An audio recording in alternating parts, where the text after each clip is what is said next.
Ini orang pertama, orang Indonesia pertama kan ya, yang Ausbildung di Tesla. Anjay, Tesla Gigafactory di Berlin. Oke, halo semuanya teman-teman, kembali lagi di channel gue. Nah, hari ini kita pengen ngobrolin soal Ausbildungnya Erlangga, yaitu industri mekaniker. Karena banyak juga nih bro yang nanyain soal Ausbildung lu. Industri mekaniker itu kebetulan udah banyak kan orang Indo yang di sini. Cuman jarang banget yang sharing atau bikin TikTok, konten Instagram. Jadi kalau lu sendiri itu industri mekaniker, menurut lu tuh definisinya apa? Definisi kalau lu mau jadi seorang maintenance, dari seorang teknisi lah. Teknisi. Garis bawahi teknisi ya, bukan engineer ya. Di sini tuh teknis sama engineer tuh beda kasta ya. Teknisi itu tugasnya apa sih? Kayak ngelakuin preventive maintenance, ganti apa yang rusak, pesen barang. Bahkan kalau buat di gua kan ini kan industri mekaniker kan. Belakangnya kan mekanik, otomatis fokusnya pada bidang-bidang yang mekanik. Jadi gua kadang harus bikin part-part kayak gitu-gitu. Normalnya sih kayak gitu, tapi tergantung betripnya ya, ntar gimana.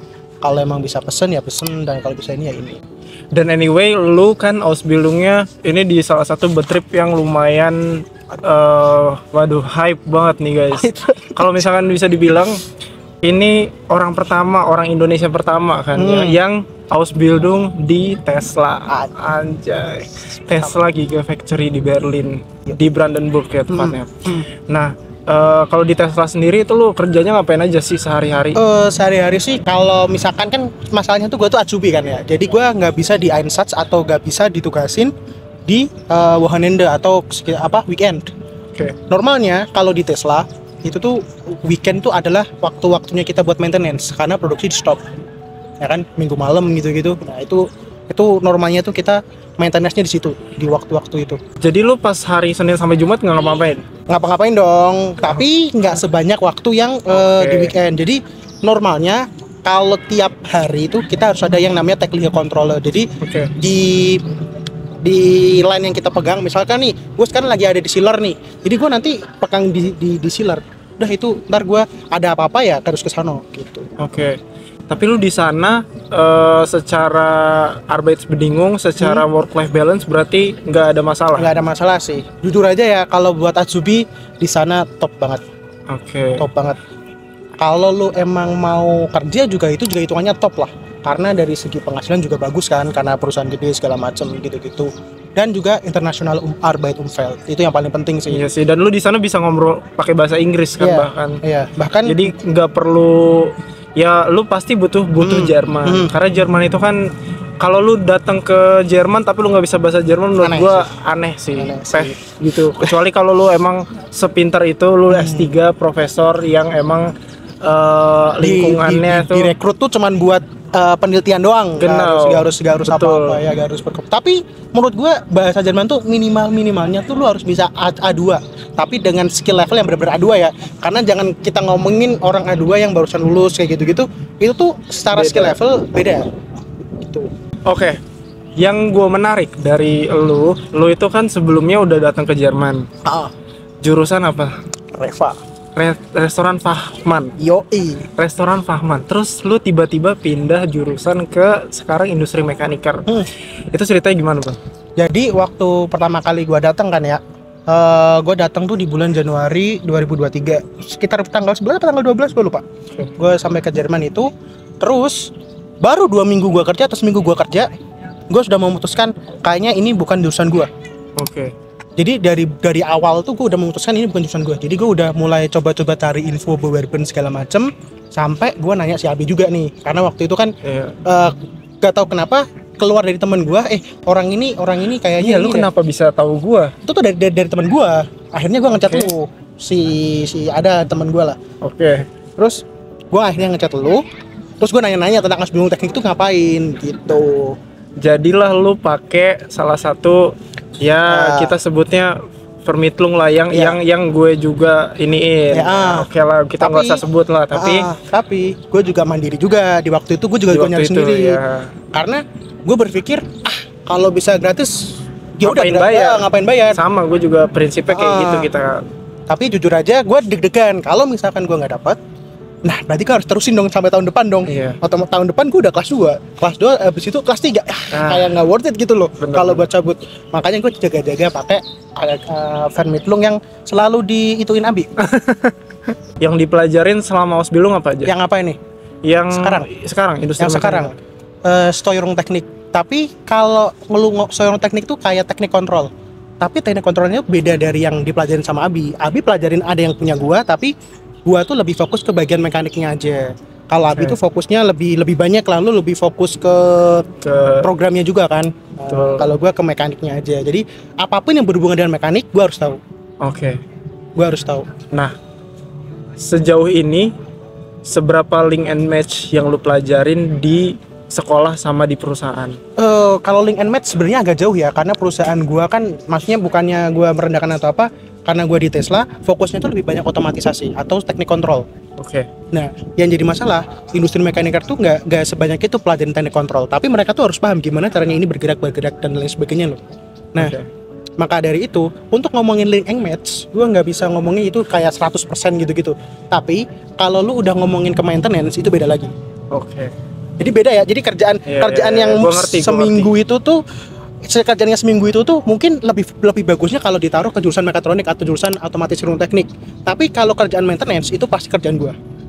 Jadi sebenarnya lu emang efektifnya tuh bener di Sabtu Minggu aja, karena kalau misalkan mesin running lu nggak bisa apa-apa juga, lu nggak bisa ganti mekaniknya segala macam, lu nggak bisa maintenance. Contohnya maintenance kan, kalau kita ngomongin soal maintenance mesin nih, mungkin teman-teman yang belum tahu juga, misalkan di perusahaan gue sendiri itu kayak contohnya getribe itu harus dikasih oil. Motor getribe dikasih oil. Itu kan kalau dia lagi jalan kita nggak mungkin dong. Dan sangat amat tidak diperbolehkan di tempat gua sampai ada yang namanya storeroom atau ada yang namanya gangguan. Karena gangguan 40 detik itu ruginya adalah 100.000 euro. 40 detik. Jadi lu bisa bayangin kalau ada gangguan besar banget yang sampai satu bagian ditutup, itu ruginya banyak banget dan itu bener-bener stres. Pernah kejadian? Pernah, tapi bukan gue yang ngalamin dong. Pernah diceritain doang. Itu ada di salah satu bagian. Jadi itu bagian buat karena kan gue di bagian cat kan. Jadi ada mobil tuh mau dicat, dia dicelupin dulu. Nah itu aku dicelupin, jatuh mobilnya. Shit man. Jadi mobilnya jatuh. Jadi satu mobilnya? Iya, satu mobilnya jatuh. Jadi itu harus perbaikan full. Nah itu sampai 8 jam lah, 8 jam lebih. Karena harus nguras juga kan. Ya bahkan itu termasuk cepat nggak sih? Karena kalau misalkan kita sedikit lebih lambat aja, itu bakalan ngacoin seluruh produksi. Karena jujur aja, produksi itu kan dia kayak roda gigi kan, semuanya harus jalan. Kalau jadi ada domino efek kalau misalkan lu nggak ada satu hal yang kacau, mesin-mesin lainnya nggak bisa produksi. Bener. Makanya di perusahaan kita tuh lebih banyak yang namanya preventive maintenance. Jadi sebelum kejadian harus udah diganti nih gitu. Menarik sih, menarik banget asli. Menarik. Makanya gue rencana ini nggak usah di-spill dulu, besok aja kalau udah. Di-spill dulu kalau udah fix nanti baru ngomong. Bikin video lagi. Part 2. Oke, lanjut. Berufsschule. Berarti lu udah sekolah 2 tahun. Ya.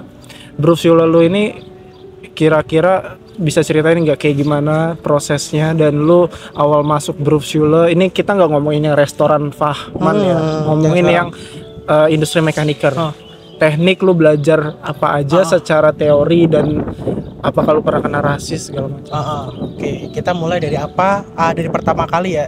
Jadi pertama kali gua datang ke jurusan ini, gue jujur aja salah plan. Jadi gue harusnya di Berufsschule, tapi gue malah di tempat praktek. Akhirnya gue dijemput. Kan?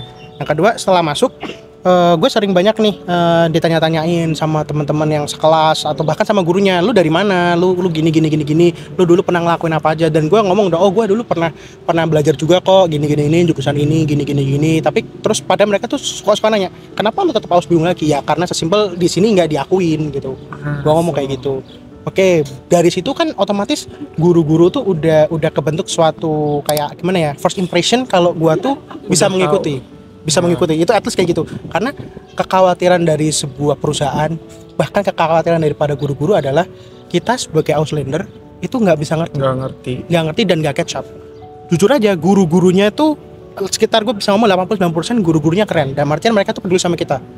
gue dapat guru Deutsch, dia tuh tanya ke gue loh, lu udah berapa lama di Jerman, gini, ini ada kesulitan nggak kayak gitu. Jadi kalau dari segi Schule, gue nggak merasa adanya rasisme, tapi yang jadi masalah itu adalah anak-anaknya yang di sana. Mereka tuh nggak terbiasa ngelihat orang asing. Karena mereka nggak terbiasa, mereka jadi suka seomong-omongnya sendiri gitu loh. Dan lu pernah kena rasis? Pernah dong. Contohnya apa? Rasis yang... Contohnya yang paling simple, gua baru mau masuk ke bus, disapanya nih how, buk, sama bocil. Itu menurut gua udah emosi tuh. Tapi at some point gua juga merasa oh ya udahlah, karena mungkin dia nggak tahu. Terus ada lagi, pokoknya banyak deh. Ada yang ada nih how, ada yang pakai bahasa Jepang tuh apa ya, Ohayo atau apa gitu, ada yang ngomong kayak gitu. Jadi banyak. Dan mereka tuh kayak menyamaratakan semua Asia tuh kayak gitu. Itu salah satu bentuk rasis yang paling sering gue terima. Di kelas lu ada berapa Auslander? Apa cuma lu doang? Dulu waktu pertama kali masuk, Auslandernya ada 3. Sekarang sisa gue doang. Nah, sama sih kayak gue. Kenapa ya kita rata-rata teknik kayak gitu sih, yang survive tuh cuma berapa orang, cuma 1-2 orang. Kayak jujur aja dulu juga gue di kelas itu kan gue udah sering cerita sih, kayak 28 orang satu kelas. Sekarang sisa 22 orang dan Auslander sisa gue doang, 1. Dan kayak orang Auslander itu ini orang asing ya guys, jangan ini nanti bingung. Dan kalau di sekolah secara umum, tapi selain ya masalah-masalah yang rasisme kayak tadi, lu nggak ada masalah lain kayak di pelajaran, contohnya ngikutin pelajarannya? Oke, gini, kan gue udah pernah di Jerman nih, maksudnya gue tuh pindah jurusan tuh udah di Jerman, nggak yang fresh kayak si Abi dari Indo ke Jerman, itu kan beda penyesuaiannya. Nah, jadi gue cuma butuh waktu sekitar 1 bulanan lah, akhirnya gue bisa ngikutin.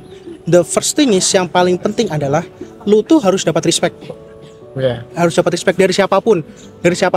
Jadi kalau lu nggak dapat respect, gue pernah kok itu sama teman gue sendiri, satu grup sendiri, gue ngajak ngomong nggak digubris. Gila. Waktu hari pertama tuh, makanya anjir, ini gue harus gimana ya.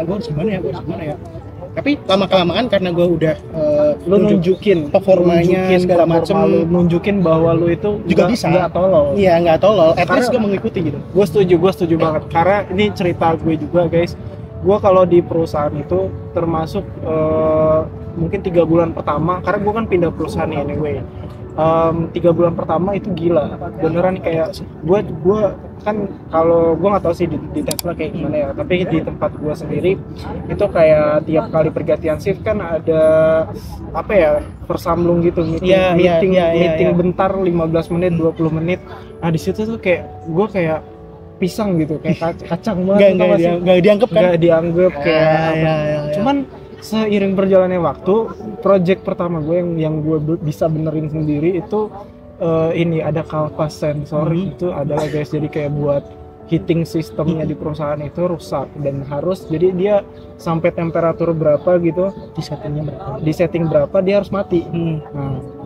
Dia harus nyala. Jadi temperatur kalau dia udah tinggi temperaturnya, dia mesin itu harus nyala. Ya, paham. Pendingin, jadi cooling system lah. Itu satu perusahaan nggak ada yang bisa satu maintenance pada shift itu. Gue juga bingung kenapa. Karena menurut gue karena English pada saat itu guidance-nya. Sesimpel itu. Karena sesimpel itu guidance-nya pakai bahasa Inggris. Kehidupan di teknik tuh yang bisa gue omongin ke kalian ya. Kalian tuh pasti sendiri.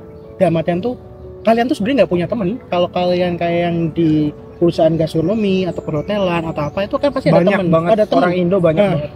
Itu pedang bermata dua ya. Di satu sisi positif buat kalian secara mental, di sisi lain negatif, karena kalau kalian mau perbesen Deutsch atau mau memperbagus bahasa Jerman kalian itu, kalian jadi nggak bisa, karena mau nggak mau pasti ngomongnya pakai bahasa Indo, kadang pakai bahasa daerah kalian masing-masing. Ya kan, tergantung kalian dari mana asalnya kayak gitu. Sedangkan kalau di teknik kalian mau nggak mau harus ngomong bahasa Jerman. Kalau nggak mau bahasa Jerman, ya kayak tadi gue awal-awal pisang. Jadi sama. Kayak apa ya istilahnya, pisang tuh apa ya, kayak sendirian. Ya nggak punya temen. Bahkan makan di kantin sendiri. Ya gue pernah anjir. Itu rasanya tuh kayak sedih banget. Cuman sedih seiring waktu ya harus bisa adaptasi juga kan. Gue kalau nggak bisa adaptasi ya udah gue keluar sih dari situ. Tapi harus ya kan, mau nggak mau harus bisa. Namanya juga mode survival. Ya, mode survival harus bisa, harus survive. Nggak mungkin kita maksudnya kan kita kan udah dewasa erwachsen gitu. nggak mungkin ada masalah dikit nangis pulang gitu kan, karena banyak juga yang gitu bro. Banyak. Kalau kalian di teknik tuh yang penting cuman satu sih, kalian tuh harus kreatif, tapi di sisi lain kreatifnya kalian itu tuh harus tetap dapat logiknya gitu loh. Nggak yang ngasal juga, nggak yang ngasal. Misalkan bahkan di tempat gua tuh sesimpel, lo tahu dihitung atau osil nggak? Tahu. Dihitung di tempat gua tuh sangat amat penting. Jadi dihitung itu, jelasin dulu nih, dihitung itu apa? Seal gitu guys. Jadi kayak biasanya undih kalau misalkan dia rusak, jadinya dibilangnya. Gue juga nanti ada di sini gambarnya.